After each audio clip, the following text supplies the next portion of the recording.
But even these hardline conservatives knew that the Wolfowitz doctrine was likely too radical to win the support of the foreign policy establishment, their own Republican Party, and the American people.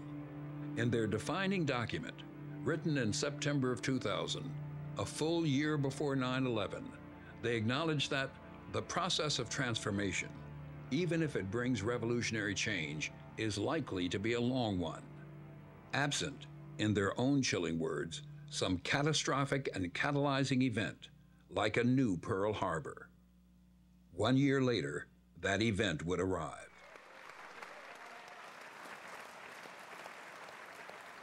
Good evening.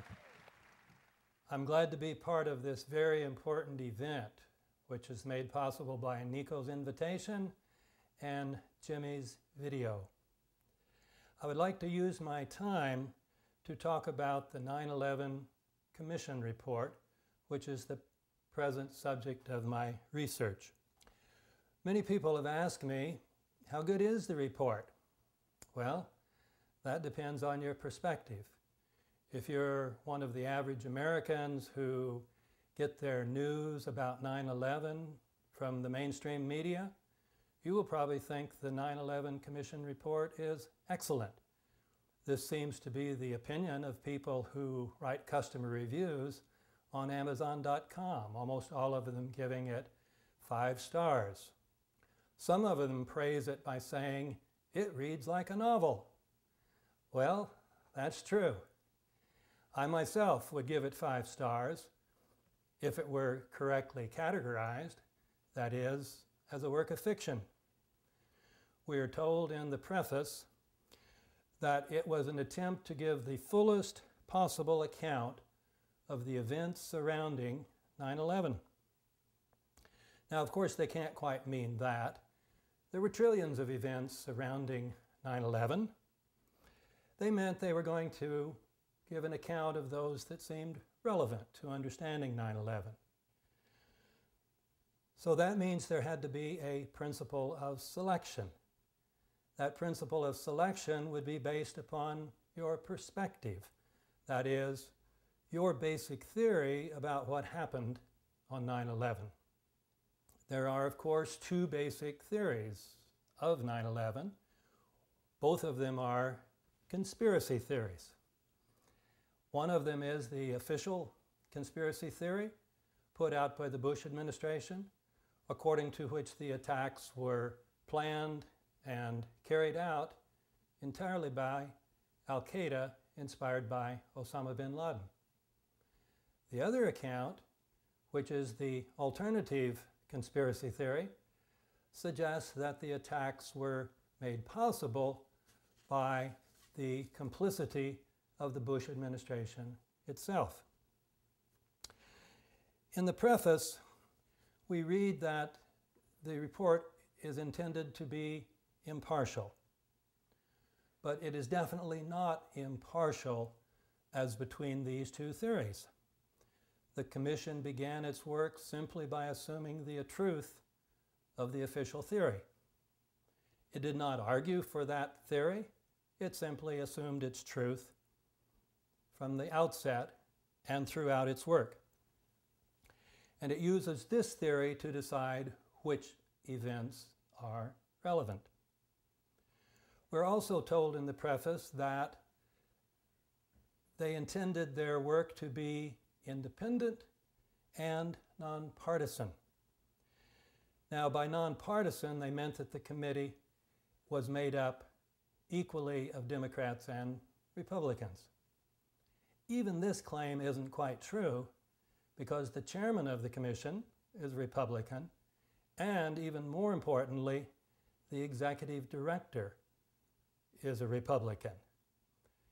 And this executive director, Philip Zelikow, is not just any old Republican.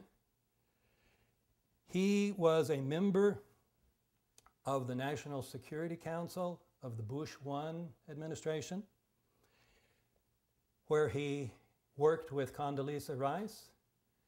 Then, during the Clinton years, when the Republicans were out of office, he and Condoleezza Rice co-authored a book. And I have co-authored a book with somebody, And I know you have to be very good friends and you have to share almost all beliefs in common. He then worked for the transition team for the National Security Council for the transition between the Clinton and Bush administrations. And finally then, he was appointed to Bush's Foreign Intelligence Advisory Board. So the commission is definitely not independent. If you mean independent from the White House, because the executive director represents the perspective of the White House. Now, why is this important? The executive director directed the work of the staff, and the staff of the commission, not the commissioners, did almost all the work.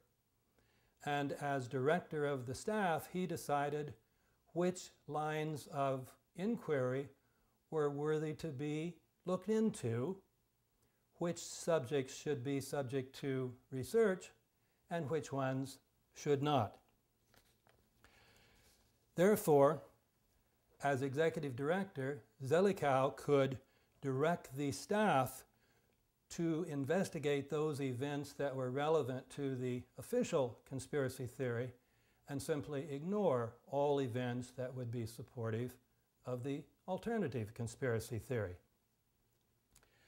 Some critics, having read the 9/11 Commission report from the perspective of the alternative theory, have called it the 9/11 Omission Report. Well, this is a good name because it systematically excludes virtually every fact supporting the alternative theory. But given Zelikow's role, this should be no surprise to us. Some people have also called it a whitewash, and it is. But this term assumes that the commission should have investigated the White House, that is, various kinds of evidence suggesting that there was complicity by the White House.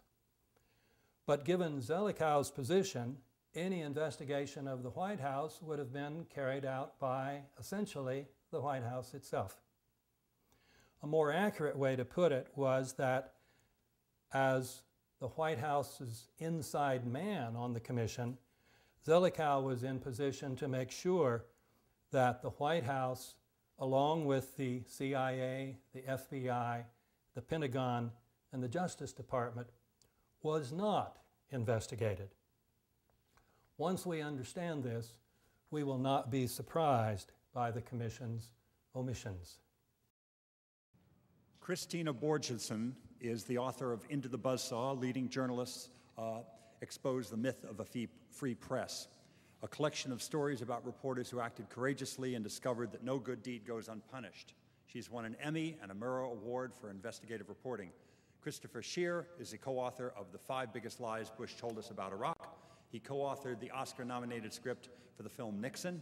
Paul Thompson has compiled the world's most compendious resource of mainstream press stories about the events of 9/11, the complete 9/11 timeline at cooperativeresearch.org. Finally, Dr. Robert Bowman, an old friend of mine, by the way, a man who flew 101 combat missions as a fighter pilot in Vietnam and who today takes a stand against war.